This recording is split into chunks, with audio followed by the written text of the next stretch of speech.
غوث اعظم متقی ہر آن ہو، ایسے متقی کہ رمضان شریف شروع ہوا، روزے کا جو وقت ہے اس وقت میں دودھ نوش نہیں فرماتے، حالانکہ جائز ہے لیکن نہیں فرماتے۔ جب تک بالغ نہیں ہو جائیں تب تک درست ہے، پی سکتے ہیں، کھا پی سکتے ہیں، مگر پیدا ہوتے ہی شریعت پر عمل۔ اب ذرا اپنے دل پر ہاتھ رکھ کر یہاں سوچ لیں کہ ہم کون سے والے قادری ہیں۔ نشہ میری قوم کا نوجوان کر رہا ہے، سود قوم مسلم کے لوگ کھا رہے ہیں، حرام مسلمان کھا رہا ہے، اتنی قوم بے ضمیر ہو گئی۔ رسول محترم کا ارشاد موجود ہے، علماء بیٹھے ہیں، ان سے پوچھیں آپ، فرمایا جو شخص حرام کا 1 روپیہ کھاتا ہے وہ اپنی ماں سے منہ کالا کرتا ہے۔ قوم اتنی بے ضمیر ہو گئی، آپ کا دل نہیں روتا؟ آپ آئی P L C C L کے سٹوں اور 20 ورلڈ کپ کے سٹوں میں مر رہے ہیں؟ آپ اتنے بے غیرت ہو گئے کہ آپ آن لائن جوئے کھیل رہے ہیں؟ ارے یار، حالات اتنے خراب مسلمانوں کے، آپ جا کر دیکھیں، آج بھی مولانا قمر عثمان غنی صاحب کی بیل کو ہائی کورٹ نے نامنظور کر دیا۔ پولیس نے جو کیا کورٹ کیا کر رہی ہے؟ تریپورہ کے مظلوم مسلمانوں کی فریاد رسی کرنے والا کوئی نہیں ہے۔ کشمیر کے خوبصورت چہروں پر جناب والا چھرے پڑے ہوئے ہیں، آسام میں لاشیں کاٹ کر پھینک دی گئی ہے، برما کی عورتوں کی جسموں کو پھاڑ دیا گیا ہے، اور آپ ڈیجے پر ناچ رہے ہیں۔ اب کون سا دن آئے گا قرآن مقدس کو جلایا گیا، منبروں کو آگ لگا دی گئی، اور آپ کی بے غیرتی یہ کہ آپ کتوں کی طرح بال کٹانے میں لگے؟ آپ جس نبی کا کلمہ پڑھتے ہیں وہ نبی تو یہودیوں کی ظاہری تکلیف کو دیکھ کر بھی ان کو پھینک کے چادر دے دیتا تھا۔ ان کی چوکھٹ پر اگر حاتم طائی کی بیٹی پہنچ جائے اور اس کا سر کھلا ہو تو نبی رحمت اپنی چادر دے کر فرماتے تھے، بیٹی بیٹی ہوتی ہے، کسی کی بیٹی ہو۔ بے شک آج ہم اپنے گھر قوم خاندان کی بیٹیوں کو گندی نگاہوں سے دیکھ رہے ہیں۔ جس کے پاس مال کی کثرت ہو گئی وہ اپنے آپ کو پتہ نہیں کیا سمجھنے لگا۔ آپ ہمیشہ اس خیال میں رہیے گا مال کی وجہ سے مقبولیت نہیں ملتی۔ اگر عزت مال کی ہوتی تو عزت موسیٰ کی نہیں قارون کی ہوتی، لیکن قرآن نے ظاہری غریب رہنے والے موسیٰ کو کلیم اللہ بنایا ہے، اور 15 لوگ جس کے خزانوں کی چابیاں اٹھا کر پھرتے تھے اس قارون کو زمین میں دھسا دیا۔ بے شک اگر پیسے کی بات ہوتی تو آج لوگ یزید کو سلام کرتے، پیاسے حسین کا کوئی نہیں ہوتا۔ بے شک اگر بات مال کی قدر کی ہوتی تو محترم مولا کائنات مولا علی نے ساری زندگی کبھی اس لیے بزنس اور تجارت نہیں کی کیونکہ ساری زندگی غریبی میں گزاری۔ بے شک اگر مال کی وجہ سے لیول طے ہوتے ہیں تو پھر آپ غلط جا رہے ہیں۔ یہاں تو مصطفیٰ سے عشق کے اعتبار سے لیول طے ہوتے ہیں، بلکہ میں آج مکرانہ والوں کو کہہ کے جاتا ہوں، میرے نزدیک امیر وہ نہیں ہے جس کے گھر کے باہر فارچونر کھڑی ہو اور اس کا دل عشق رسول سے خالی ہو۔ میرے نزدیک امیر وہ ہے جو ٹھیلے پر ٹماٹر ہی کیوں نہ بیچتا ہو مگر دل سے کہتا ہو انہیں جانا انہیں مانا نہ رکھا غیر سے کام، للہ الحمد میں دنیا سے مسلمان۔ سبحان اللہ، سبحان اللہ، نعرہ تکبیر، نعرہ رسالت، جشن غوث اعظم کانفرنس، علماء اہل سنت۔ آج غریبوں کی مدد کرنے کے بجائے لاکھ روپے پہ 1.25 لاکھ روپیہ سود لے کر بندہ اپنے آپ کو احسان کرنے والا سمجھ رہا ہے۔ بے غیرت ہے وہ لوگ جن کی فکریں اتنی برباد ہو۔ میرے شہنشاہ غوث پاک کی چوکھٹ پر وقت کا خلیفہ یوں 2 تھیلیاں لے کر آیا، حضور نذرانہ قبول فرمائے۔ وہ لوگ بھی تھے، پھر نذرانہ قبول فرما لیجئے، سرکار قبول فرمائے۔ حضرت غوث پاک نے کہا نہیں حضور میری چاہت ہے، قبول فرمائے۔ غوث پاک نے دونوں ہاتھ میں دونوں تھیلیاں لی اور یوں نچوڑنے لگے تو اس سونے چاندی کی تھیلی سے خون نکلنے لگا۔ جب خون نکلنے لگا تو شہنشاہ نے جلال میں آ کے فرمایا، او بے غیرت، غریبوں کا خون چوس کر مجھے نذرانے دینے کی باتیں کرتا ہے۔ اللہ یہ ہے غوث پاک. ہر بندہ کہتا میں قادری ہوں. اور کس لیول کی قادری ہو, کہاں ہے غوث پاک کی محبت؟ انہوں نے تو فرمایا جو شخص بے نمازی ہے میں اس کی جنازے کی نماز پڑھانا تو دور کی بات, اسے مسلمانوں کے قبرستان میں بھی دفن کرنے کی اجازت نہیں دیتا. اللہ اکبر.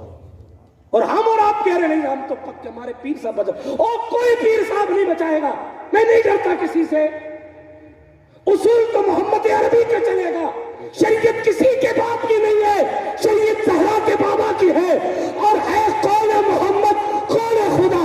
فرمان نہ بدلا جائے گا, بدلے کا زمانہ لاکھ مگر قرآن نہ بدلا جائے. بے شک. سبحان اللہ سبحان اللہ. آپ کو کس نے کہہ دیا پیر صاحب بخش والے؟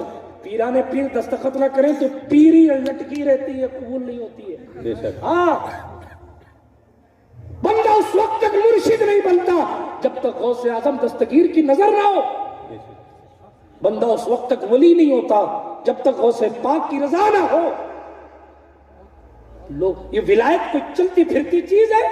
حرام مال بھی کھاتے رہے اور ولایت کا اعلان بھی ہوتا رہے. کرامتیں بھی بیان ہو رہی ہیں, نمازوں کو بھی پتہ نہیں ہے. افسوس کا مقام, رونے کا مقام ہے کہ ہم کہاں سے کہاں چلے آئے. زندگی میں پہلی نماز علی حیدر کی قضا ہوئی ہے تو سورج کو پلٹنا پڑا. بے شک. ایک نماز اس کو بھی ادا کروائی حضور نے, کیونکہ زندگی میں علی نے کبھی نماز ہی نہیں چھوڑی. غوث پاک سے پوچھا گیا حضور آپ نے کبھی سنت کو چھوڑا ہے؟ شہنشاہ بغداد نے فرمایا خدا کا فضل ہے عبد القادر نے کبھی حضور کی سنت غیر موقدہ کو بھی نہیں چھوڑا. سبحان اللہ سبحان اللہ. ہم اور آپ مذاق سمجھتے ہیں شریعت کو.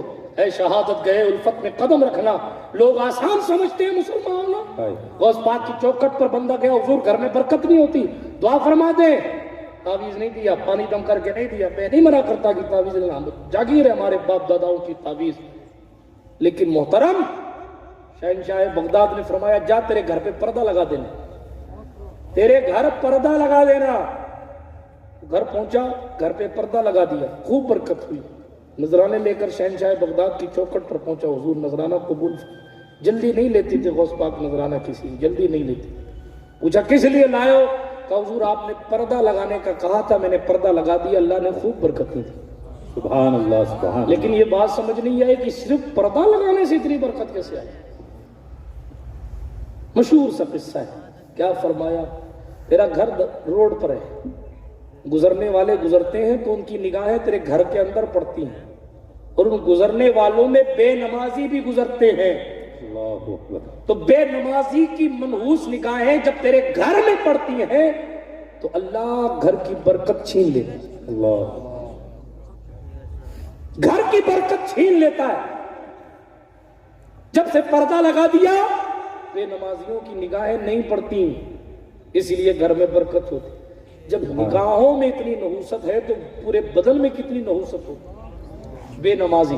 لیکن آپ کہیں نہیں صاحب فلاں تو بے نمازی مگر فلاں کے بعد بہت پیسہ ہے.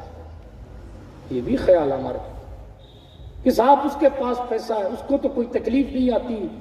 ہم اچھے میں اچھا کام کرتے ہیں تو ہمیں تکلیف آتی ہے. آپ اس انداز اور اس زاویے سے کیوں نہیں سوچتے کہ ہو سکتا ہے اس کو تکلیف اس اللہ نہ کرے. میں کسی کی بدگمانی نہیں کر رہا, لیکن تکلیف اس وجہ سے بھی تو نہیں آ سکتی ہوگی کہ اللہ چاہتا ہی نہیں کہ وہ توبہ کرے. بے شک. نہ مصیبت پڑے گی نہ وہ جھکے گا. وہ قصہ نہیں سنا آپ نے؟ ایک شخص تھا, وقت کا خلیفہ تھا, عہدیدار تھا. اس کے خواب میں ایک نورانی شخص آئے, نورانی چہرے والے, نورانی داڑھی والے شخص آئے اور کہا فلاں علاقے کا ایک شخص ہے, اس نے معاذ اللہ اتنی بدکاری کی ہے کہ ایک مردے کے ساتھ منہ کالا کیا. اللہ, نعوذ باللہ من ذالک, استغفر اللہ, 100 بار 1000 بار استغفر اللہ. تو کہا حضور میں کیا کروں؟ کہا اس کو بلاؤ اور بلا کر اپنا خاص وزیر بنا لو. ارے ہونا تو یہ چاہیے تھا کہ اس نے برائی کی ہے تو اس کو بلاؤ اور بلا کے پھانسی پہ چلا دو. ہونا تو یہ چاہیے تھا اس کو پکڑ کے لاؤ اور لا کر کوڑے مارو. مگر اس سے پہلے کہ بندہ پوچھتا وہ نورانی بزرگ چلے گئے. توجہ سے سننا مکرانا والوں, چلے گئے نورانی بزرگ خواب سے. اب چونکہ حکم دیا گیا تھا اس لیے علاقے میں پولیس بھیجی، خلیفہ نے وقت کے بلوایا، اور بلوانے کے بعد اس کو قریب بٹھایا اکیلے اور ساروں کو فری کر کے اس کے کان میں کہا تو نے رات معاذ اللہ ایسی بدکاری کی ہے؟ اس نے سر جھکا لیا، کانپنے لگا، قبول کیا، اقبال جرم کیا، لیکن اس کے بعد اس نے سوچا کہ ابھی یہ صاحب مجھے ماریں گے، پھانسی دیں گے، جیل میں ڈالیں گے، لیکن اس نے کہا اس کے باوجود میں تجھے اپنا خاص وزیر بناتا ہوں۔ جب خاص وزیر بنا دیا تو اس نے سوچا کہ یہ کام کوئی بہت برا کام نہیں، اس نے سوچا میں نے کوئی بڑا جرم کیا ہی نہیں، اس نے سوچا میری کوئی غلطی نہیں ہے۔ وہ اس طریقے سے اور گناہوں میں ڈوبا رہا، کبھی اس نے توبہ کی نہیں، وہ اسی میں مستی میں ڈوبتا رہا کہ صاحب ہمارے پاس تو سب ہے۔ ظاہر بات ہے جب اس کنڈیشن میں رہتا وہ بھی تو یہی کہتا ہوگا اللہ کا دیا وہ سب کچھ ہے، دوسرے مذہب کے لوگ بھی تو یہی کہتے ہیں مالک کا دیا وہ سب کچھ ہے، مگر ایسا تو نہیں ہے کہ ہر بار مالک اس لیے دیتا ہے کہ وہ تم سے راضی ہے، بہت سو کو اس لیے بھی دیتا ہے کہ ان سے راضی نہیں رہتا اور وہ چاہتا بھی نہیں ہے کہ وہ توبہ کرے۔ اس نے قارون کو بھی تو دیا تھا قارون کو، اس کے گھوڑے کے پاؤں میں سونے لگے رہتے تھے، قرآن نے اس کا ذکر کیا، مگر زمین میں دھستا چلا گیا اور قیامت کی صبح تک دھستا چلا جائے گا۔ بے شک آپ یہ کیوں سوچتے ہیں جس سے راضی ہے اسی کو ملتا ہے؟ حضور نے تو پیٹ پر پتھر باندھ دیں تو کیا اللہ راضی نہیں تھا؟ معاذ اللہ رب العالمین، ان کی رضا میں تو خود خدا کی رضا ہے۔ بے شک اپنے سوچنے کا زاویہ بذرا سا وسیع کرنے کی کوشش کریں۔ بے شک دوسری بار جب وہ نورانی بزرگ اس خلیفہ صاحب کے خواب میں آئے تو کہا حضور گستاخی نہ ہو تو میں سوال کر لوں؟ بولو۔ کہا سرکار ہونا تو یہ چاہیے تھا کہ اس کو پھانسی دی جائے، اس نے اتنا برا کام کیا، اس نے مردے کے ساتھ منہ کالا کیا ہے، اس کو تو معاذ اللہ پھانسی ہونی چاہیے حضور۔ پھر آپ نے یہ کیوں کہا کہ آپ اس کو اور عہدہ دے دو تاکہ وہ اسی میں مگن ہو جائے؟ جواب سنو، اس لیے کہ اللہ چاہتا ہی نہیں ہے کہ وہ توبہ کرے۔ اللہ اکبر۔ جب وہ نہیں چاہتا تو پھر وہ بندہ اسی برائی میں ڈوبا رہے گا اور یہ سوچے گا کہ میرا تو کوئی جرم ہی نہیں۔ اگر قدرت چھوٹ دے رہی ہے تو اس کا مطلب یہ نہیں ہے کہ آپ آزاد ہو گئے۔ اگر قدرت نے یہاں ڈھیل دے رکھی ہے، نماز نہیں پڑھتے عذاب نہیں آتا، روزے نہیں رکھتے پریشانی نہیں آتی، 25 بہانے دوسرے کاموں میں نیک کاموں میں بناتے ہو کوئی تکلیف نہیں آتی، اس کا مطلب یہ نہیں ہے محترم کہ عذاب نہیں ہے ارد گرد۔ یہ بھی کیا چھوٹا عذاب ہے کہ آپ کو قدرت اپنے گھر نہیں بلاتی ہے؟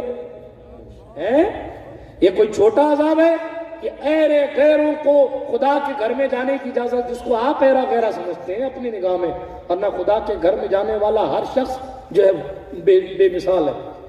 جس کو آپ سمجھتے ہیں یار ان کی کوئی اوقات نہیں، ان کی کوئی اوقات، وہ جو آپ کی نظر میں بے اوقات لوگ ہیں وہ تو صفحے اول میں سبحان ربی الاعلیٰ کی تسبیح پڑھ رہے ہیں۔ سبحان اللہ۔ آپ کو یہ کس نے کہہ دیا کہ آپ بخشے بخشائے؟